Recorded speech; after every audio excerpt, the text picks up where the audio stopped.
एक कस्बे में कुछ लोग बैठे हुए थे। शाम के लगभग 6:30 बज रहे थे। उनमें से एक का नाम रोहित, दूसरे का नाम विकास और तीसरे का नाम आनंद था। आनंद वहीं बैठा था क्योंकि वो उसकी अपनी दुकान थी। आनंद की दुकान पर लोगों का आना कम रहता था क्योंकि उसकी दुकान कस्बे से काफी दूर थी। अरे विकास, तू आज गया नहीं क्या खेतों की ओर? अरे आनंद, क्या बताऊं तुझे, इतनी गर्मी में कहीं जाने का मन ही नहीं करता सिवाय तेरी दुकान के पास आने के, क्योंकि यहाँ थोड़ी ठंडक रहती है। दरअसल भीषण गर्मी के कारण कस्बे के लोग अक्सर आनंद की टपरी पर आकर बैठ जाते थे क्योंकि उसकी टपरी के आसपास अपेक्षाकृत ठंडक रहती थी। दिन प्रतिदिन बढ़ती गर्मी के कारण आज भी उसके पुराने मित्र उसकी दुकान पर बैठे आपस में बातें कर रहे थे। आखिरकार केशव चाचा आ ही गए, अब तो माहौल अलग ही बनेगा। वहां जैसे ही केशव चाचा को सबने देखा, सबकी आंखों में खुशी झलक उठी क्योंकि वे अक्सर रोचक भूत प्रेत की कहानियां सुनाया करते थे। अरे चाचा, इतनी देर क्यों हो गई आपको आ जाने में? अरे बेटा, क्या बताऊं, हमारे पास वाले गांव में आज भी वो पुरानी खतरनाक तांत्रिक क्रियाएं होती हैं। उस गांव के बाहर एक पुराना उजाड़ चौराहा है। लोग कहते हैं कि रात ढलते ही वहां अजीब और खौफनाक शक्तियां घूमने लगती हैं। तो बेटा, मेरे दोस्त की पोती को वो साया जकड़ लिया था, उसी के कारण वहां जाना पड़ा और आते आते देर हो गई। काका, क्या आज के जमाने में भी ये सब सच में होता है? हाँ बेटा, आज भी होता है। बस बात इतनी सी है कि कोई आंखों देखा मान लेता है और कोई इसे सिर्फ अंधविश्वास कहकर ठुकरा देता है। काका, वैसे भी आज ये शाम कटने वाली नहीं लग रही, कोई एक भूतिया कहानी सुनाइए ना। अच्छा, तो सुनो, ये कहानी मेरे एक पुराने दोस्त के साथ हुई थी।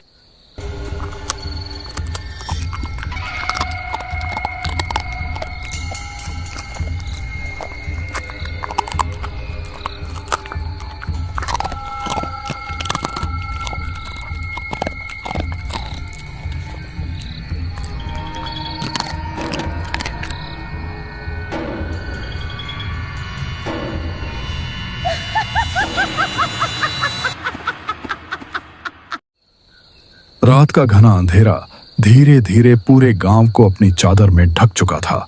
शाम ढल जाने के बाद भी गर्मी अपने चरम पर थी। हवा बिल्कुल शांत थी, मानो प्रकृति किसी अनहोनी के इंतजार में ठहर गई हो। गांव की सुनसान गलियों में दूर दूर तक सन्नाटा पसरा था, ऐसा सन्नाटा जिसमें अपनी ही सांसों की आवाज डर पैदा कर दे। राजू अपनी बैलगाड़ी लेकर घर लौट रहा था। वह पास के गांव मानपुर के जमींदार के यहाँ काम करता था। पूरे दिन की थकान उसके चेहरे पर साफ दिखाई दे रही थी, लेकिन जैसे ही वह अपने घर के पास पहुंचा, उसके कदम अचानक धीमे पड़ गए। उसने देखा, उसकी पत्नी घर के बाहर खड़ी थी। उसके चेहरे पर डर और चिंता साफ झलक रही थी। अरे भाग्यवान, क्या हुआ? तुम्हारा चेहरा इतना उतरा हुआ क्यों है? हमारी गुड़िया का शरीर सुबह से तप रहा है, ना वो कुछ खा रही है और ना ही किसी से बात कर रही है। क्या? ये तुम क्या कह रही हो? इतना सुनते ही राजू के चेहरे का रंग उड़ गया। उसने एक पल भी देर नहीं की और घबराया हुआ सीधे गांव के वैद्य के घर की ओर भाग पड़ा। काका, ओ काका, घर पर हो ना? कृपया करके जल्दी बाहर आइए। राजू की घबराई हुई आवाज सुनकर वैद्य काका तुरंत बाहर आए। अरे राजू, क्या हुआ? इतना परेशान क्यों हो? काका, आप जल्दी चलिए, मेरी गुड़िया को कुछ हो गया है। वो न कुछ बोल रही है और ना ही कुछ खा रही है। राजू की कांपती हुई आवाज सुनते ही वैद्य काका बिना समय गंवाए उसके साथ चल पड़े। कुछ ही देर में दोनों राजू के घर पहुंच गए। घर के अंदर अजीब सा सन्नाटा पसरा हुआ था। दिए की हल्की रोशनी में गुड़िया बिस्तर पर पड़ी थी। उसका शरीर आग की तरह तप रहा था। वैद्य काका धीरे धीरे उसके पास गए और उसका हाल जांचने लगे। राजू बेटा, तुम्हारी बेटी को बहुत भयंकर बीमारी ने जकड़ लिया है। इसका इलाज सिर्फ एक ही चीज से हो सकता है। लेकिन क्या काका? आप बस बताइए, मैं अपनी बेटी के लिए कुछ भी करने को तैयार हूँ। तुम्हारी बेटी सिर्फ संजीवनी बूटी से ही ठीक हो सकती है, और वो बूटी सिर्फ देवगढ़ में मिलती है। लेकिन देवगढ़ तक पहुंचने का रास्ता सीधा कालेवन के जंगल से होकर जाता है। और आज मंगलवार की रात है। उस जंगल में एक निशाचर भटकता है, एक ऐसा दैत्य जो इंसानों के खून और मांस का भूखा है। जो भी उस जंगल में गया वो कभी वापस लौटकर नहीं आया। काका, मैं अपनी बेटी के लिए अपनी जान भी दांव पर लगा सकता हूँ। आप बस मुझे रास्ता बता दीजिए। ठीक है, तो ध्यान से सुनो। यहां से लगभग 6 कोस दूर तुम्हें एक पुराना काली मंदिर दिखाई देगा। उसी मंदिर के पीछे से कालेवन का जंगल शुरू होता है। लेकिन याद रखना, वो जंगल साधारण नहीं है, वो एक माया जाल है जहां इंसान अपनी ही आंखों और दिमाग पर भरोसा खो बैठता है। तुम्हें हर कदम पर अपने हौसले और विश्वास को मजबूत रखना होगा, वरना तुम जिंदगी भर उसी जंगल में भटकते रह जाओगे।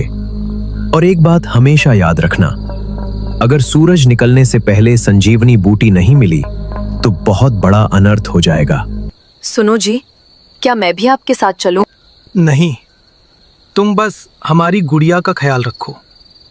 काका, आप मुझ पर एक कृपा कीजिए। मेरे लौटने तक मेरी बेटी और मेरी पत्नी का ध्यान रखिएगा। राजू ने एक आखिरी बार अपनी बेटी को देखा। अगले ही पल राजू अपनी बैलगाड़ी लेकर देवगढ़ की ओर निकल पड़ा।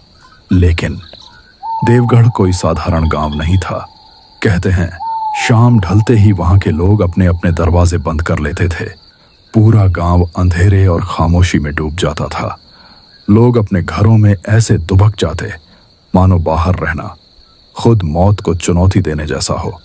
और उस गांव के चारों तरफ फैला था कालेवन का अभिशप्त जंगल, जहां रात होते ही इंसानों की नहीं बल्कि किसी और ही शक्ति की हुकूमत चलती थी। रात के 8 बज चुके थे। चारों तरफ घना अंधेरा फैल चुका था। आसमान में काले बादल इस तरह उमड़ रहे थे मानो किसी भी पल मूसलाधार बारिश शुरू हो जाएगी। सुनसान रास्ते पर सिर्फ बैलगाड़ी के पहियों की चरमराहट और बैलों की घंटियों की आवाज गूंज रही थी। ठंडी हवा अब धीरे धीरे डर का एहसास कराने लगी थी। लगभग 2 कोस चलने के बाद राजू को रास्ते के किनारे एक छोटी सी चाय की टपरी दिखाई दी। उस टपरी में एक टिमटिमाता हुआ लालटेन जल रहा था और उसके आसपास अजीब सा सन्नाटा पसरा हुआ था।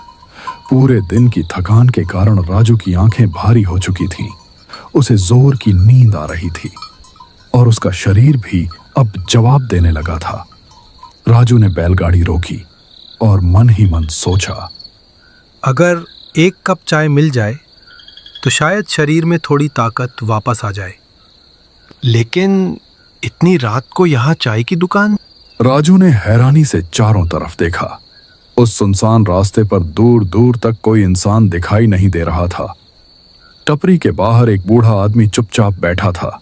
उसका चेहरा लालटेन की हल्की रोशनी में आधा छिपा हुआ था। उसे देखकर ऐसा लगता था मानो वो सच में वहां मौजूद ही ना हो, बस आंखों का कोई धोखा हो। फिर भी राजू खुद को संभालते हुए उसके पास गया। बाबा, एक कप चाय मिलेगी क्या?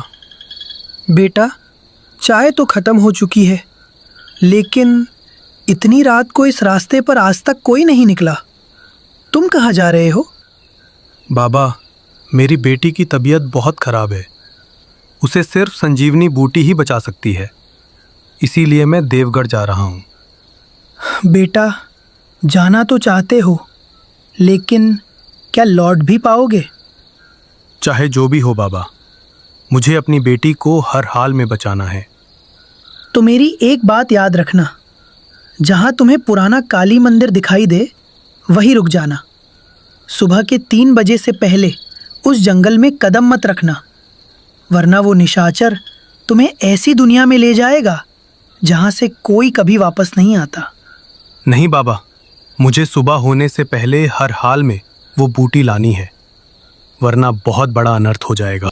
इतना कहकर राजू अपनी बैलगाड़ी पर वापस बैठ गया और आगे बढ़ने लगा। पीछे खड़ा वो बूढ़ा आदमी धीरे धीरे हाथ हिला रहा था, मानो वो आखिरी बार राजू को जाते हुए देख रहा हो। रास्ता धीरे धीरे जंगल की ओर दाखिल होने लगा। दोनों तरफ ऊंचे ऊंचे पेड़ ऐसे खड़े थे मानो खामोशी से राजू को गुजरते हुए देख रहे हों। घना अंधेरा अब और भी गहरा हो चुका था। बैलों के कदमों और पहियों की चरमराहट के अलावा वहां कोई दूसरी आवाज नहीं थी। दिन भर लगातार काम करने की वजह से बैल पूरी तरह थक चुके थे। उनकी चाल अब बेहद धीमी पड़ गई थी। तभी अचानक आसमान में जोरदार बिजली कड़की और अगले ही पल मूसलाधार बारिश शुरू हो गई। कुछ ही देर में कच्चा रास्ता कीचड़ में बदल गया। बैलों के लिए आगे बढ़ना और भी मुश्किल होने लगा। पहिए बार बार मिट्टी में धंस रहे थे और हर कदम के साथ बैलों की सांसें भारी होती जा रही थीं। राजू ने आसमान की तरफ देखा। बारिश की बूंदें उसके चेहरे पर गिर रही थीं। हे भोलेनाथ, ये कैसी आपदा पड़ी है। मुझे माफ कर दो रे बैलो। मैंने तुमसे दिन भर काम करवाया और बिना खाना खिलाए फिर से इस अंधेरी रात में चलने के लिए मजबूर कर दिया।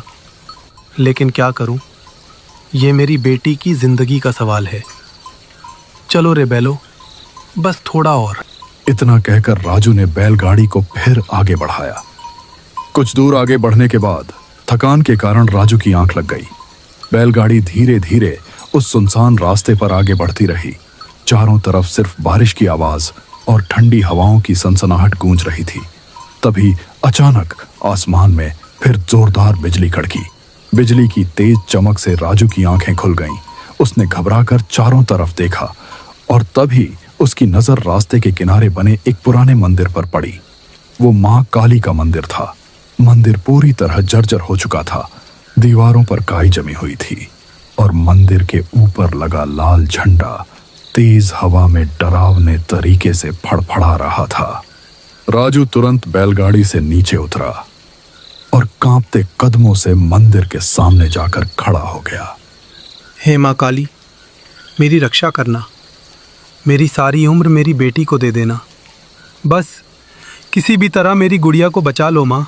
उसने सिर झुकाकर मां काली के सामने प्रार्थना की और फिर धीरे धीरे वापस अपनी बैलगाड़ी की ओर बढ़ गया। वहीं से शुरू हुआ काला वन। हवा अब पहले से भी ज्यादा ठंडी हो चुकी थी। उसकी ठंडक सीधे शरीर को नहीं बल्कि आत्मा तक महसूस हो रही थी। काले वन का जंगल अब और भी भयावह लगने लगा था। चारों तरफ फैला घना अंधेरा और उस सन्नाटे के बीच गूंजती उल्लू की आवाज किसी अपशकुन जैसी प्रतीत हो रही थी। तभी अचानक बैलगाड़ी जोर से झटकी और कीचड़ में धंस गई। बैल पूरी ताकत लगाकर गाड़ी खींचने लगे। उनकी घंटियां तेजी से बजने लगीं, मगर गाड़ी अपनी जगह से 1 इंच भी नहीं हिली। लेकिन लाख कोशिशों के बावजूद गाड़ी टस से मस नहीं हुई। राजू ने बैलों को पास के एक पेड़ से बांध दिया और खुद पैदल ही आगे बढ़ने लगा। अब बारिश धीरे धीरे कम होने लगी थी और कुछ ही देर बाद पूरी तरह थम गई। लेकिन बारिश के रुकते ही जंगल का सन्नाटा और भी डरावना हो गया। कालेवन के उस घने अंधेरे में राजू बिल्कुल अकेला चल रहा था। उसके पैरों के नीचे सूखे पत्तों के टूटने की आवाज साफ सुनाई दे रही थी। तभी अचानक एक काली परछाई बिजली की रफ्तार से उसके सामने से गुजरी। राजू वहीं ठिठक गया। उसका पूरा शरीर डर से कांपने लगा। उसकी सांसें तेज हो गईं और माथे पर पसीना छलक आया। ये क्या था? काका ने सही कहा था, ये कालेवन सचमुच जिंदा लगता है।